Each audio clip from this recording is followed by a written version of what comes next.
O verbo eterno ficará, sabemos com certeza, e nada nos perturbará, com Cristo por defesa. Se vierem roubar os bens de Deus, que tudo se vá, proveito não lhes dá, o céu é nossa herança. Quer dizer, Lutero sabia muito bem que aquilo que eu faço tem limite, tem data de validade. O túmulo. Então tudo o que vocês e eu fizermos nesta vida vai terminar no túmulo. Por quê? Porque no túmulo, porque tem alguém que vai nos chamar do túmulo. Esse é o centro da fé cristã, a ressurreição. Quem gosta de ouvir isso? Lá em Atenas, quando o apóstolo Paulo foi falar sobre isso, não, isso nós não queremos ouvir. Nós queremos ver sobre coisas que nos ajudam a viver melhor. Um Deus que nos resolve os problemas. Fábulas, como diz o apóstolo a Timóteo.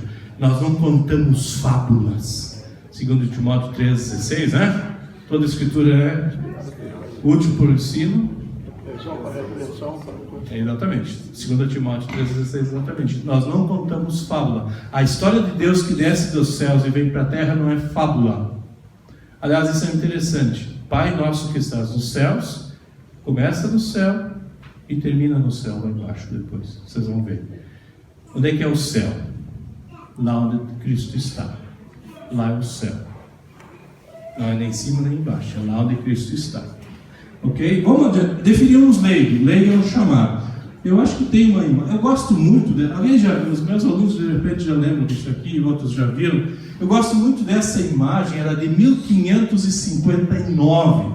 Quer dizer, ela é da época de Lutero, certo?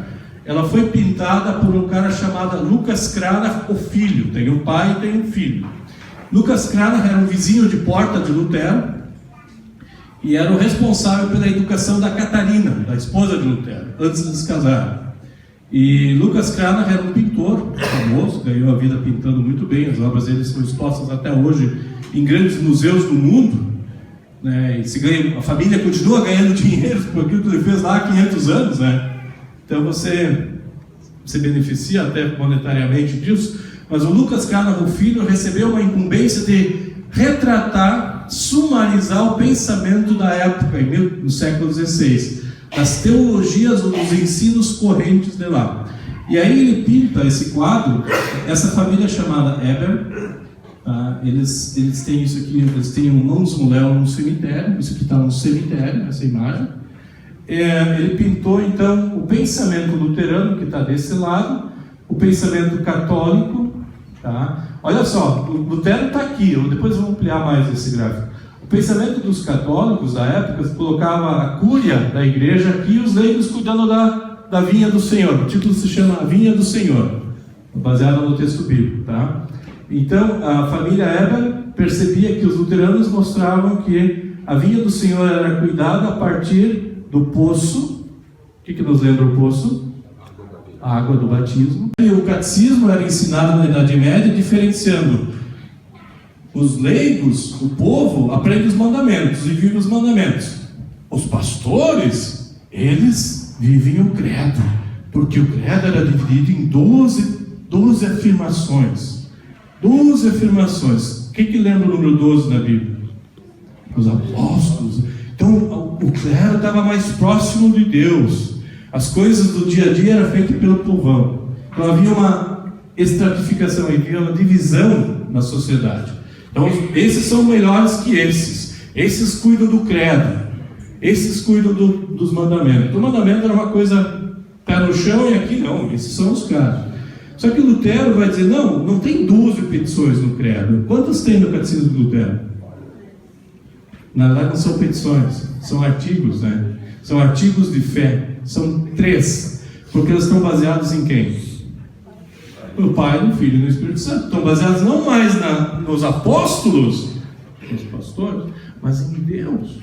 O credo é de Deus, é a confissão de fé no Deus triuno. E aí Lutero muda, coloca o credo, Deus em ação, não a igreja em ação. Para Lutero sempre é Deus em ação. Tá? E aí nós introduzimos o conceito de, aqui está o quadro, né? Melanchthon está tirando água do poço. Melanchthon é um leigo, alguém me ensinou ontem à noite. Melanchthon nunca quis a função de pregador, não era pastor, mas era pregador. Lutero é um pregador, ele é professor universitário, mas ele é pregador também. Então Melanchthon pode tirar a água do poço e derramar na vinha. Antigamente, nos catecismos, tinha uma ordem de batismo de emergência. Para que era aquilo? O que se estava dizendo com aquilo? Está ainda presente no catecismo atual, pastor já? A ordem de batismo de urgência, de emergência. Extraordinário. O que significava uma ordem de batismo de emergência? Que qualquer um de nós pode fazer batismo. Não precisa do pastor, certo? Isso é uma coisa bonita. Essa é a teologia luterana. Então, Melanchthon tira a água do poço que rega a vinha do Senhor. Quem cuida da vinha do Senhor? Todos. Todos cuidam da vinha do Senhor. Não são só uns. Todos. E Lutero tem um rastelo na mão, e os outros também têm instrumentos para cuidar da vinha do Senhor. E aqui está o conceito de vocação, que eu quero definir. Tá? O que é vocação? A vocação é a quarta petição. Por que quarta petição?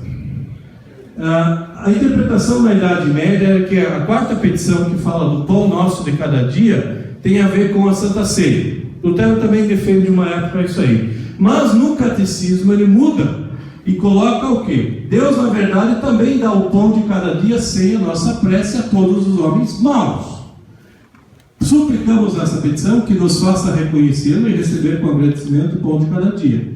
O que é a vocação? Tudo o que pertence ao sustento das necessidades da vida, como comida e vai adiante. Vocação é uma tarefa que eu executo. Uma tarefa no mundo, com minhas mãos, com minha boca. Isso é vocação. Para isso eu tenho que ser habilitado. A minha esposa me chama de marido, o esposo dela, por quê? Porque é a vocação que nos completa. Quantas vocações eu tenho? Quantos chamados eu vou ter na vida?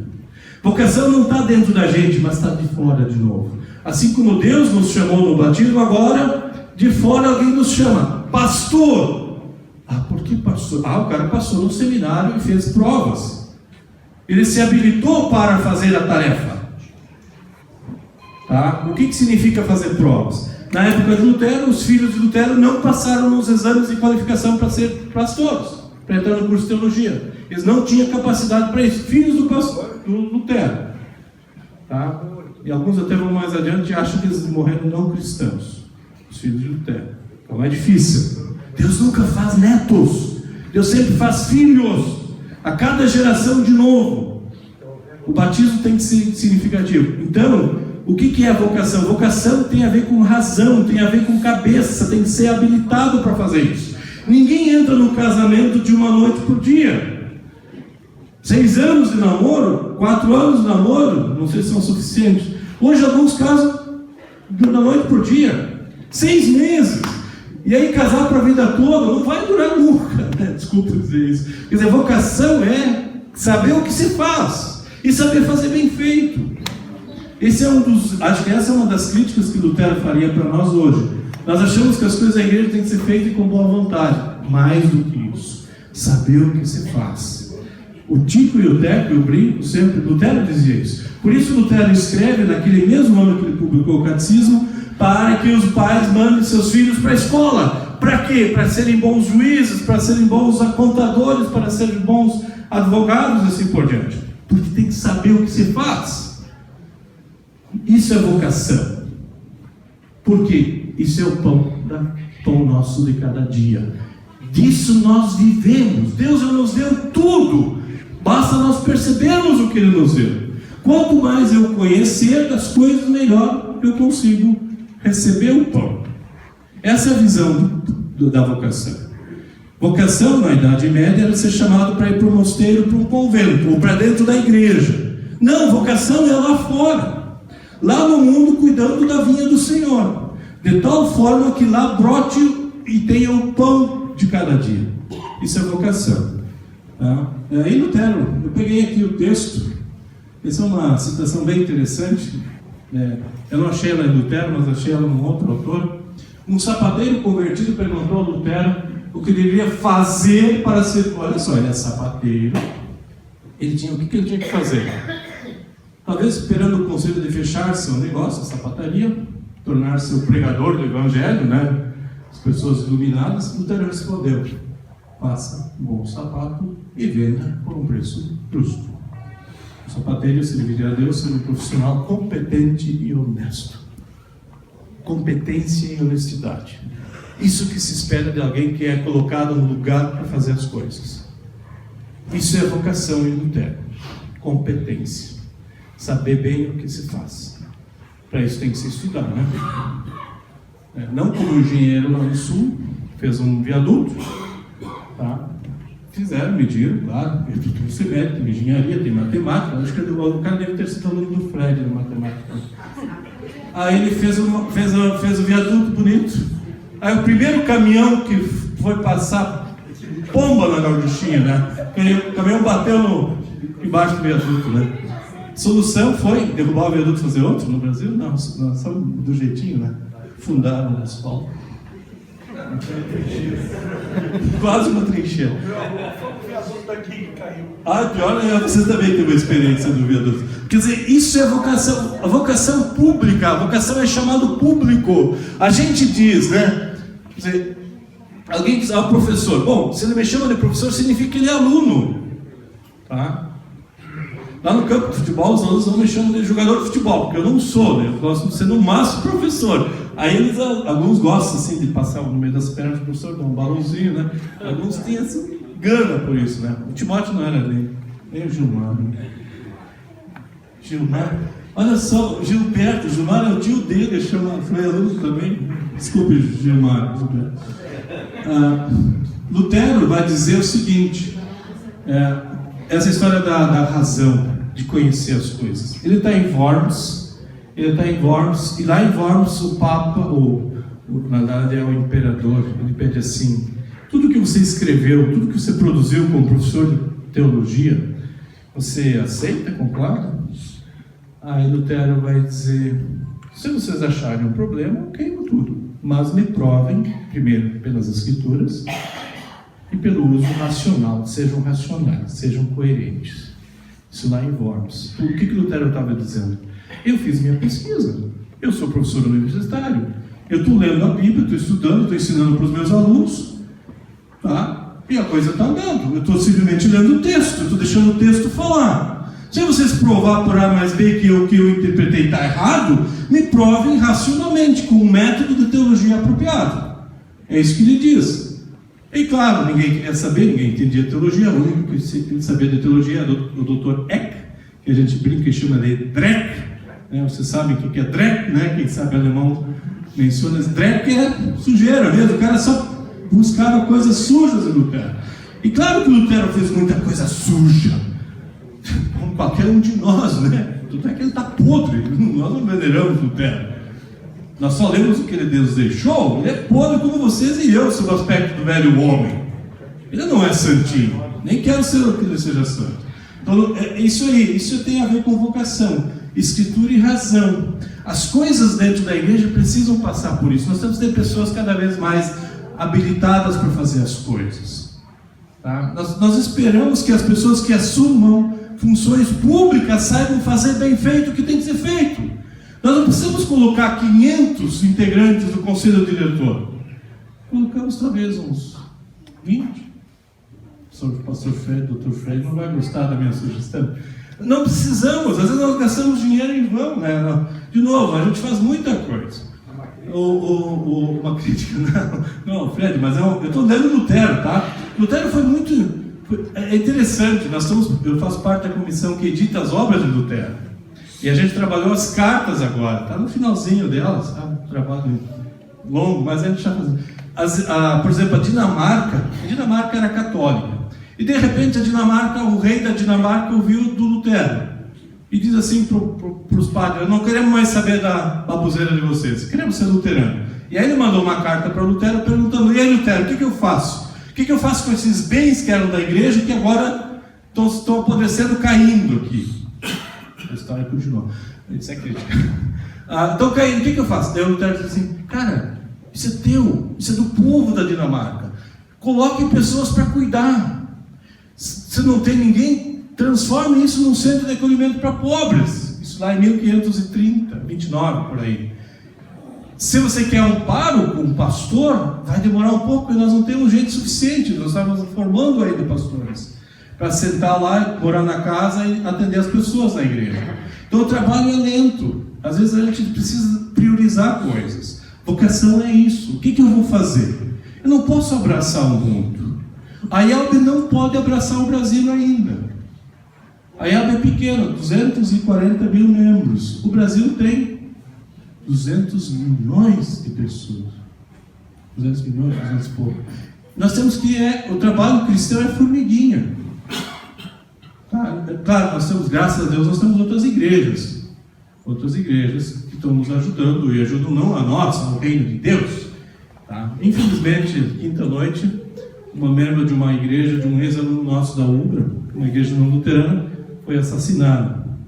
Graças a Deus, o secretário de segurança pediu demissão, e aí, não pelo secretário, mas o governador ontem foi a Brasília pedir a intervenção federal no estado do Rio Grande do Sul. Finalmente, que a gente sente na pele, nós sentimos na pele o que é você ter 3 ou 4 armas desse calibre na cabeça. Tá? O seminário parece que tem 500 anjos, né? De repente nenhum, né? Alguns já pularam fora do carro, né, pastor Arnaldo? Umas piadas doidas, não vou contar aí porque Deus autoriza. Olha só, Lutero tinha recebido uma herança que dizia que a igreja, os padres eram os que oram, a nobreza são os que guerreiam, e os camponeses e servos eram os trabalhadores. Distinção, classificação. Não é isso, tá? A vocação, então, é que nós temos que lutar pelo pão de cada dia, que Deus já nos deu. Nós temos que tê-lo na nossa mesa. Tá?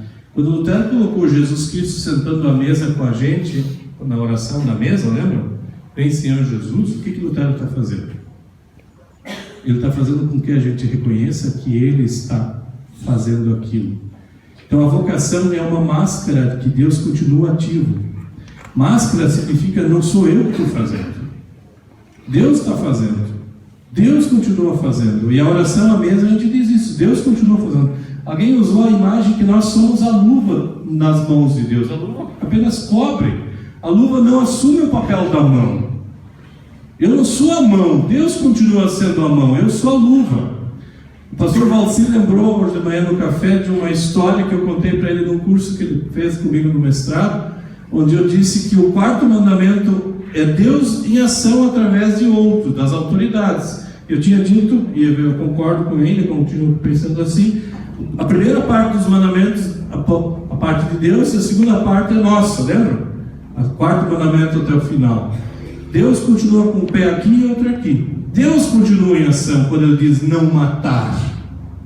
Não matar significa o quê? Eu posso fazê-lo no meu reino, mas vocês não. Como fazer para não matar? Tá? Não, Lutero é bem simples. Falar mal de alguém, matar alguém.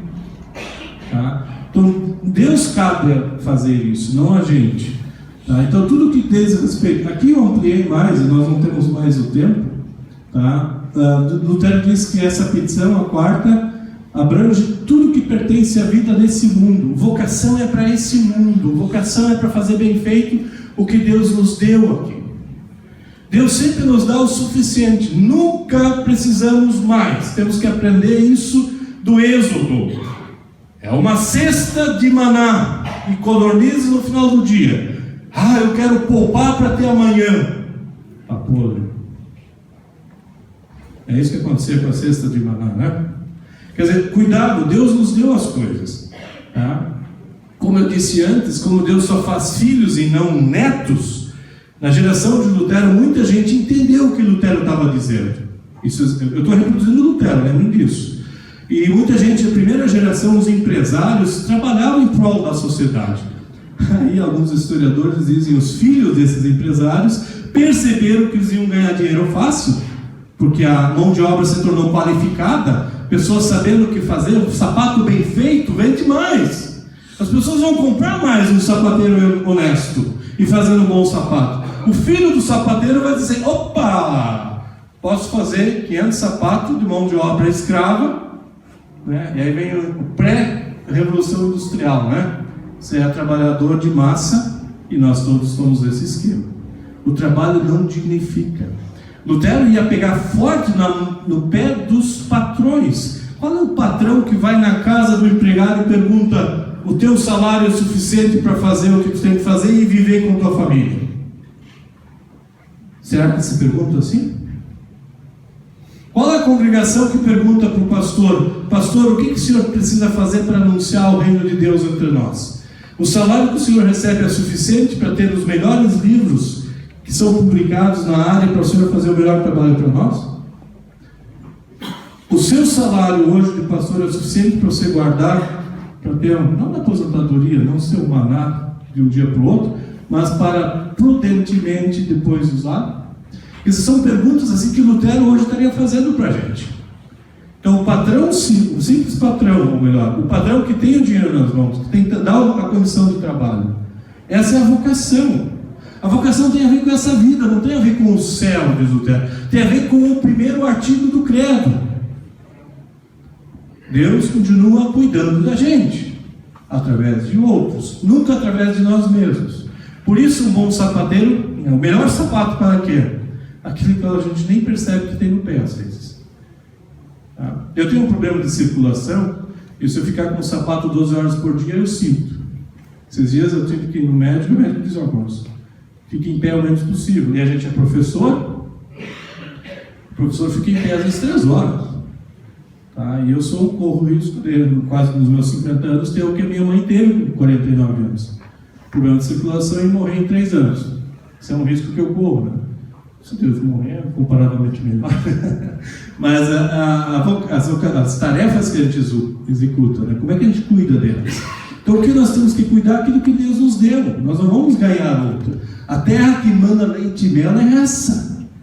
Diz Lutero. Lutero mudou o mundo por isso. Não mudou a igreja, mudou o mundo, a visão de mundo. Claro que sempre tem gente que vai aproveitar da situação.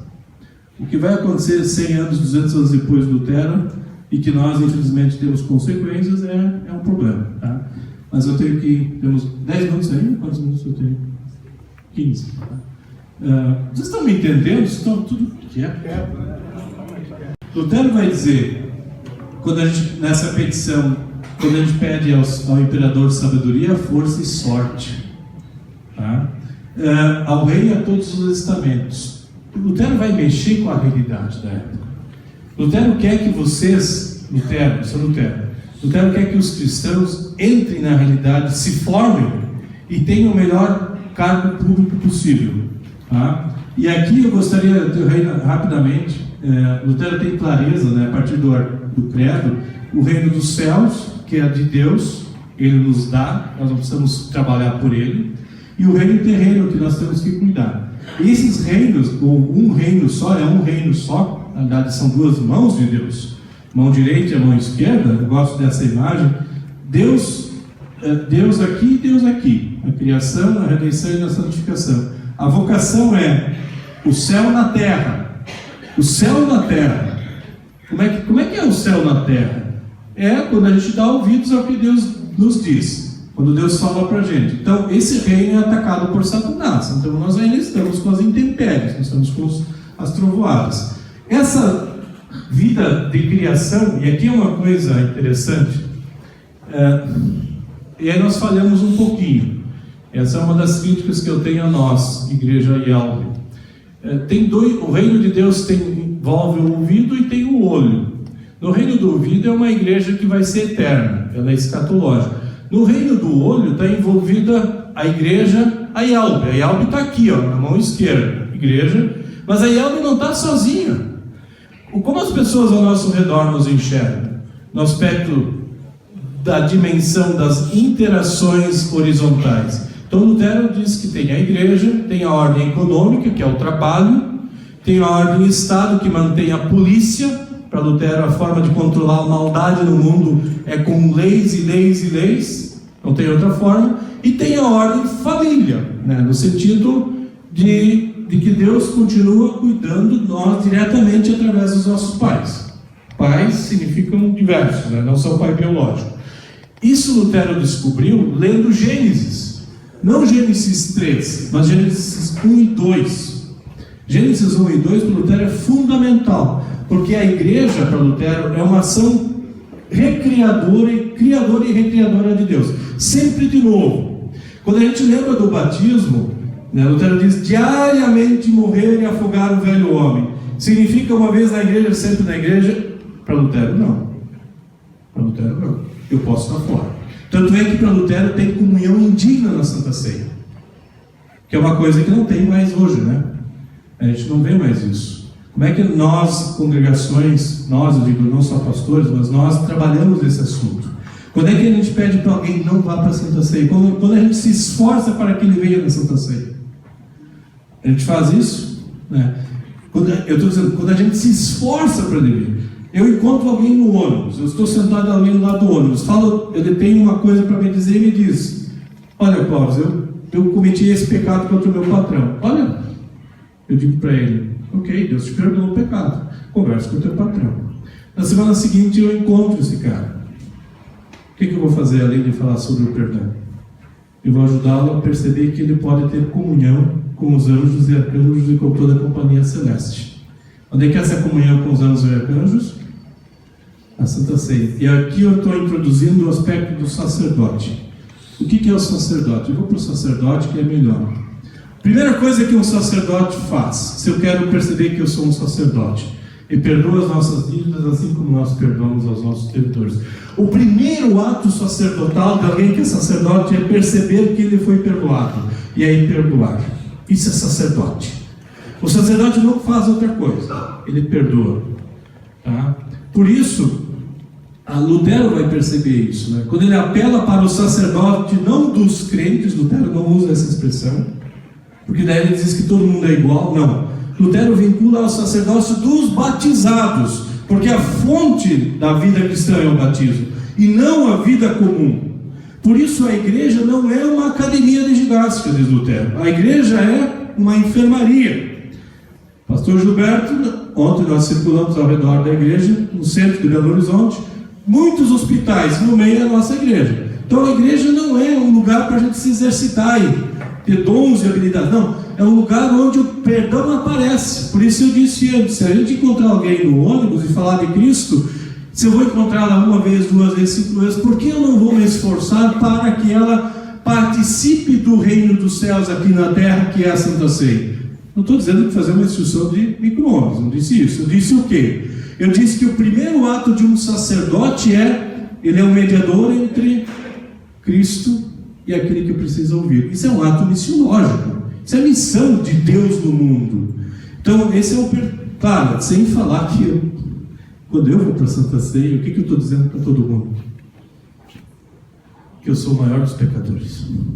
Eu sou aquele que precisa de Cristo. Não é moral nem ético, é teológico. Tá? A participação na Santa Ceia é o grande púlpito que o sacerdote tem.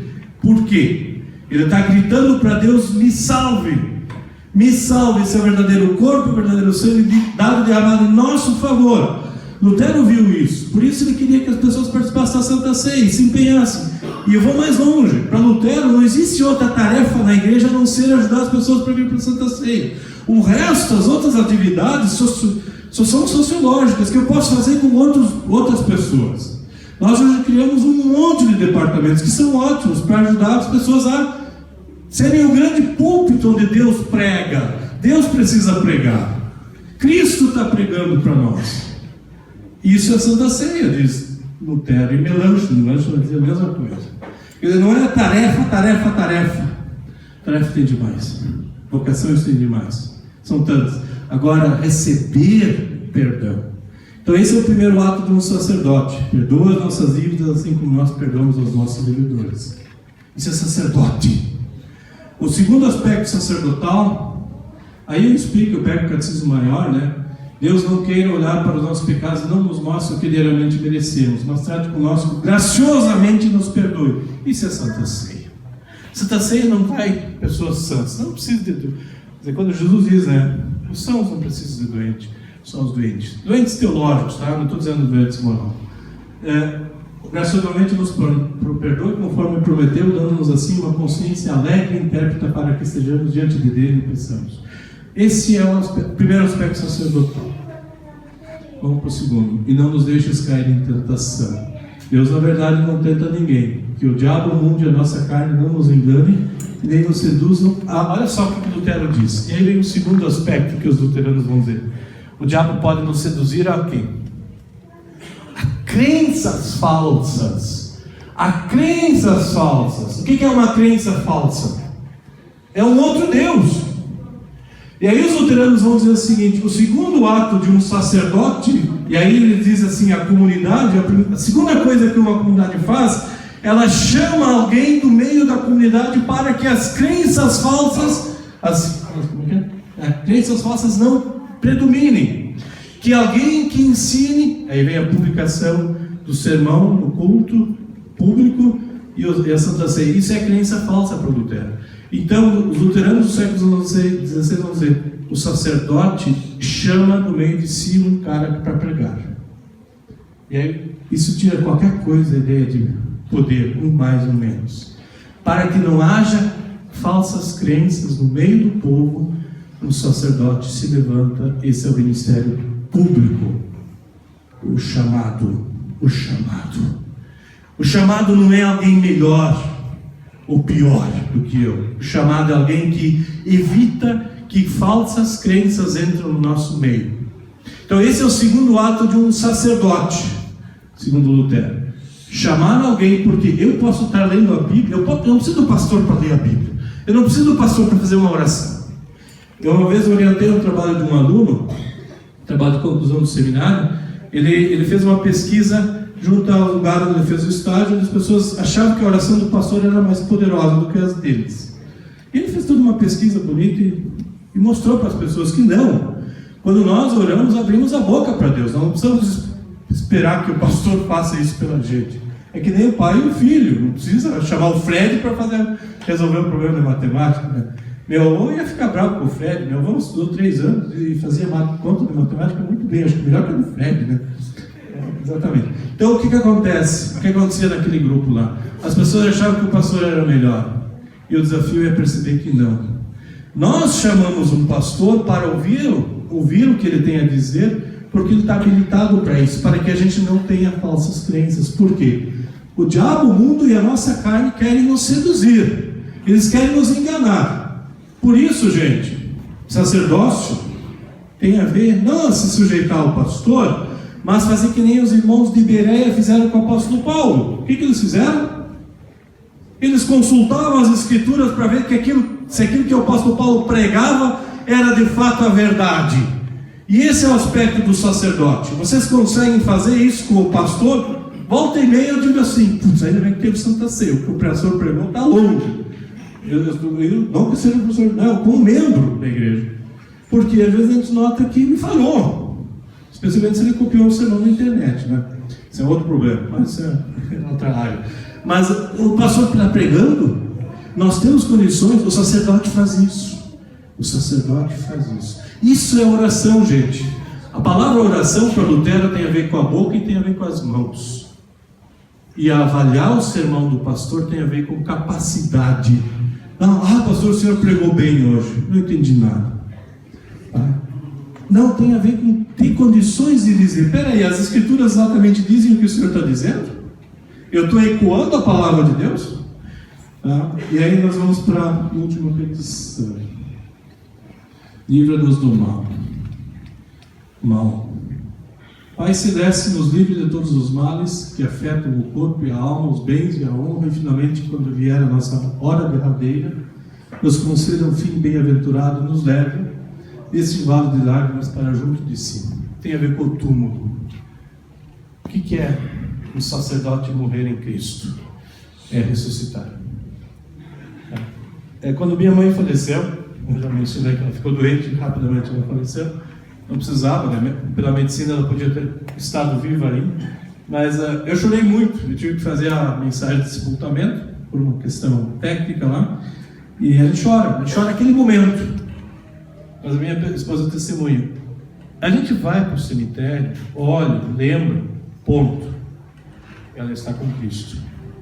Ela está com Cristo. Essa é a confissão de fé.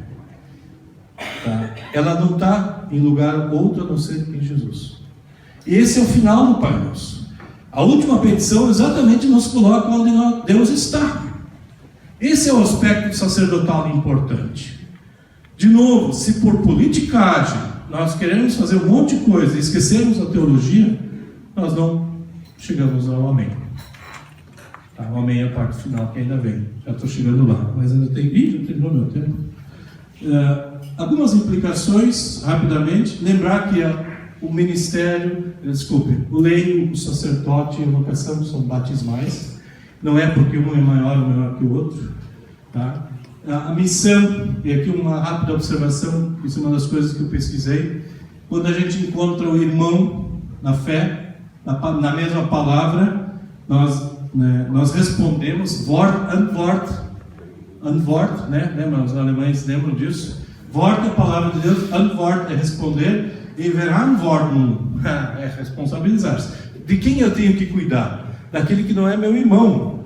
Quando a palavra de Deus encontra o fariseu e o publicano, aí eu vou ter que me doar.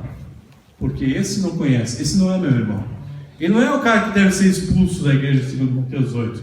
Ele começa o processo. Isso é missão, tá? E a missão envolve tudo que a gente faz, inclusive com os nossos atos. Esse gráfico aqui não dá. Algumas prioridades, eu coloquei aqui umas figurinhas para a gente terminar e dar risada, né? Aliás, as Olimpíadas estavam aí, tinha gente que estava lá, parece.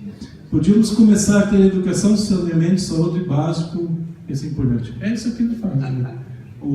A charge é assim. Os outros têm lá, tinham medalhas em primeiro lugar, o Brasil não tem medalha nem em educação, nem em saneamento, nem em segurança. Tá? Não tem nada contra o homem, tá? Por favor, nem quero atingir. Eu só queria chamar a atenção dos dedos. Tá? Lembra que eu falei há pouco? O que a mão faz? Aquilo que o coração manda. O que a boca fala? Do que está cheio no coração, né? Então, os dedos manchados de sangue, né? É uma charge fantástica essa aqui, né?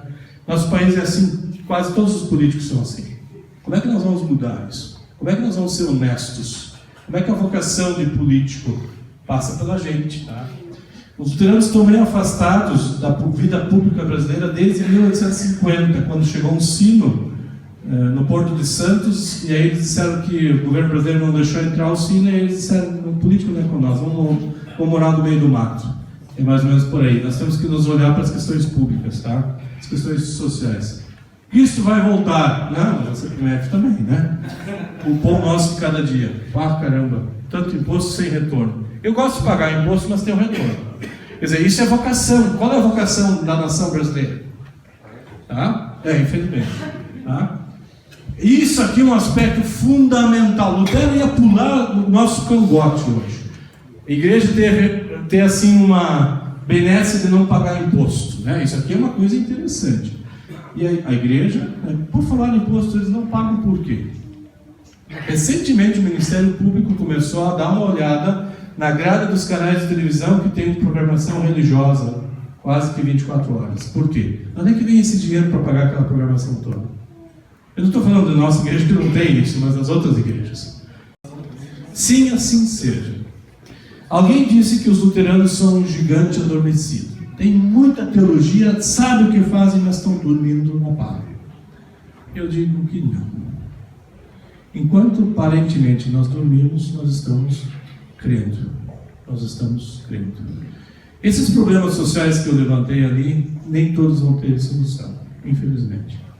Não há país no mundo que não haja corruptos, mas nós estamos crendo. O amém é isso. Sim, assim seja. O pecado ainda está presente, mas nós estamos crendo em meio a este pecado.